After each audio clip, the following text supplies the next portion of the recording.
Yep, here comes the 4th Cavalry stage, right on time, moving along the lonely road through Indian country, heading west. Ha! Ha! Gotta reach the Rocky Mountains by sundown. Up on top, you could be anywhere. The trail doesn't have any signposts after you leave Fort Cavalry. You could be anywhere on the Great Plains in the 1800s, when the West was really wild.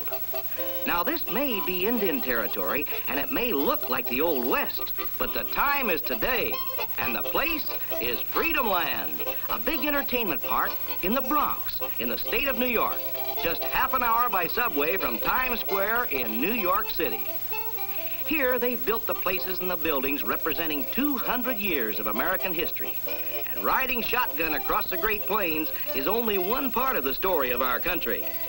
Hey, what's happening over there in Chicago? Fire! Look at that! It's the Chicago Fire of 1871. Hurry up, men. We're going to need volunteers for this one. Everybody man the pump. We've got to get water on the fire or the whole city will go. Faster, men. Keep that pump going. Mrs. O'Leary's cow has kicked over a lantern, and the flames are spreading fast. Keep that pump going back there. It's getting out of control.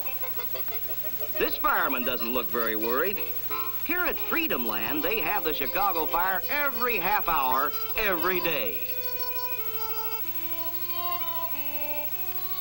And the gas flames behind the windows of those fireproof buildings always go out on schedule. But it's lots of fun because it's make-believe. In Chicago, in 1871, they didn't have fireproof buildings, and the big fire was an important event in American history, brought to life at Freedomland. Down on Cortlandt Street, they've built little old New York, just the way it was between 1850 and 1890. In those days, horse-drawn trolleys were the latest thing for short trips in the city. If you had to go out of town, maybe as far as 5 miles, you rented a horse if you didn't have one of your own. If you planned a real long trip, 100 miles or more, you took the train. There's the Santa Fe Railroad train, getting ready for the long, dangerous journey to San Francisco.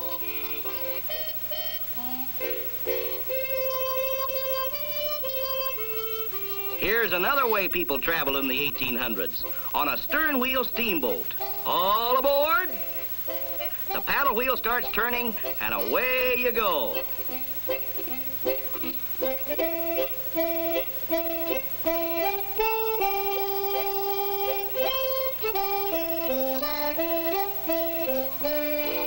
Traveling along, you can get a good idea of how our country looked in the days when there were only a few roads, and the stern-wheelers and riverboats were used to carry most of the heavy freight.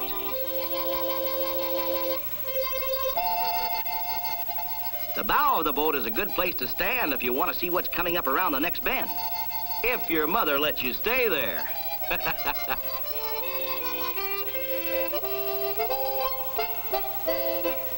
There's the Santa Fe Special, heading west, just like the days when there was only one railroad line from coast to coast.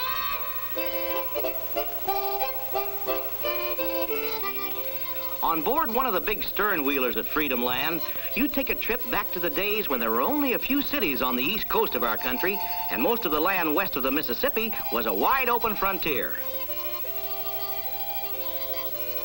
So let's go ashore and see some of the other reminders of our past here in this showcase of American history.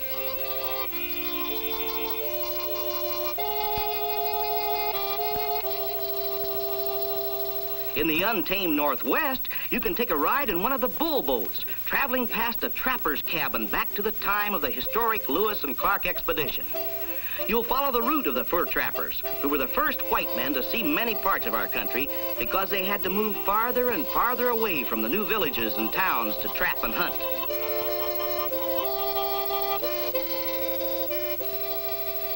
Look, there's a moose looking us over. Don't move, he might charge the boat. There's an Indian carving a totem pole in a village just as it might have looked to a boatload of fur trappers as they kept pushing northwest. These Indians look friendly, but no telling what's coming up around the next bend.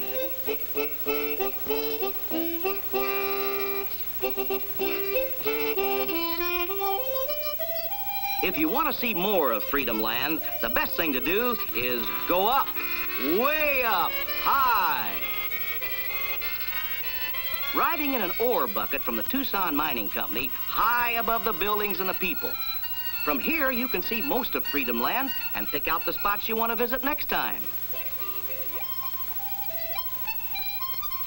205 acres of fun and tradition. From San Francisco in 1906, across the Great Plains of the 1800s, through the old Southwest of 1890, to the not-so-distant future at Satellite City. 200 years of American history. From the days when herds of buffalo roamed the West to the present and beyond. There are thousands of things to see. Too many to look at on this trip. But all of them are fun. And all of them will help you appreciate the facts in your history books.